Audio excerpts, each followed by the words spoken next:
Iba talaga ang mga Pilipino mga kabroks. Kahit taglamig po, ay naglalaro pa rin talaga sila ng basketball.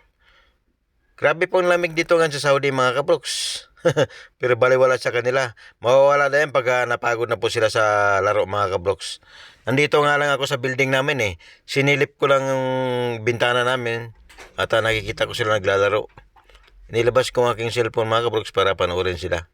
At saka videohan sila. Yan po.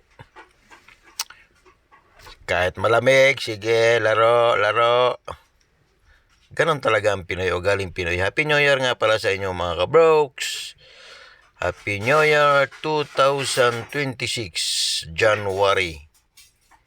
Ay, ako pass na po ako sa laro dahil senior na po tayo malapit.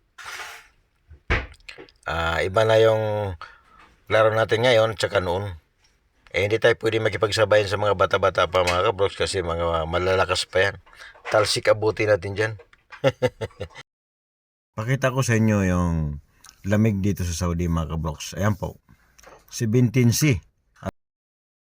Alam nyo na ibig sabihin yan. Yan po ang lamig dito ngayon mga kabroks. At palamig pa po ng palamig yan. Hanggang February last po yan. Pero naglalaro pa rin yung mga Pilipino.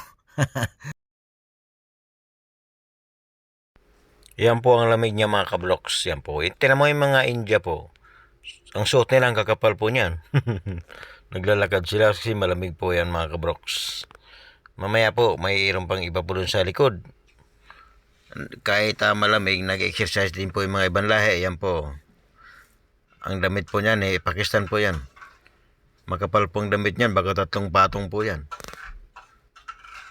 Pero ang Pilipino laro pa rin ng basketball. Ayan Malayo ako sa kanila sinusum ko lang itong mga kabroks. Ayaw kong lumabas kasi malamig Pag lumabas ka, kailangan mo talaga magja-jacket ka mga kabroks. Pero kung malakas ang resistensya mo, kaya mo pa maglaro. Mga bata pa kasi yan, kaya naglalaro sila. Ayan mo lang sila, libangan lang naman yan Sa mga hindi pa po naka-experience ng Saudi po, nag-abroad ng Saudi, ang alam nila ay puro tag-init. Mali po yon kasi sa kanta po kasi ni Freddy Aguilar mainit sa mainit na lugar, yun ang kanta ni Freddy Aguilar pero hindi po yon totoo. May taglamig po dito pero sandali lang po, mga 3 months lang po yun. Ang tag-init talagang matindi. June, July, August, September, October, yan po ang matinding initan dito sa Saudi mga kabroks. Akala nila puro tag-init lang, hindi po. May taglamig po dito 3 buwan hanggang 2 buwan. Malupitan ding lamig po yun mga kabroks. Pero hindi naman siya nag-ice, hindi naman nagyayelo. Umulan din po ng ice dito mga kabroks, yelo kung tawagin. Marang kasing laki lang ng munggo, kasing laki lang ng butil ng munggo. May malaki man konti, parang butil ng mais po. Yun lang po ang kasing laki niya. Nung araw na po dito talagang buwabagsak po yelo. Nagkakabasagan daw po nga yung mga salamin ng sasakyan pag tinamaan nung araw. Ngayon nagbago na po ngayon. Iba na po ngayon. Dati nga dito sa Saudi mga kabroks ay walang ulan. Bihira lang umulan sa loob ng 1 taon. Ngayon umulan kami dito mga 3 araw. Sa loob ng 1 taon lang po yung mga kabroks. Bihira lang umulan ng Saudi Ayan. Malapit na yatang matapos ang laro nila. Naglalakad, nag-exercise po yan. Indiano po yan.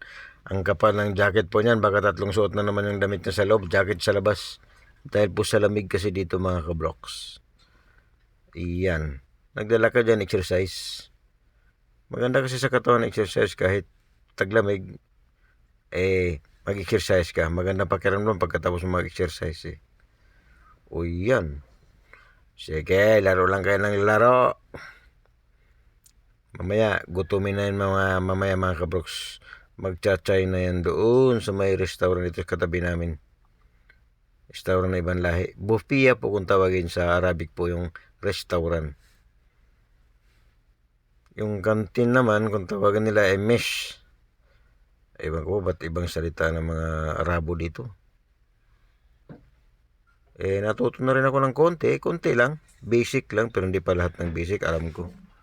Yun lang mga naririnig ko, yun lang naalalaman ko sa Arabic. Pero yung iba, hindi po. Di ko na po alam yun. O sige, bye-bye! Happy New Year 2026!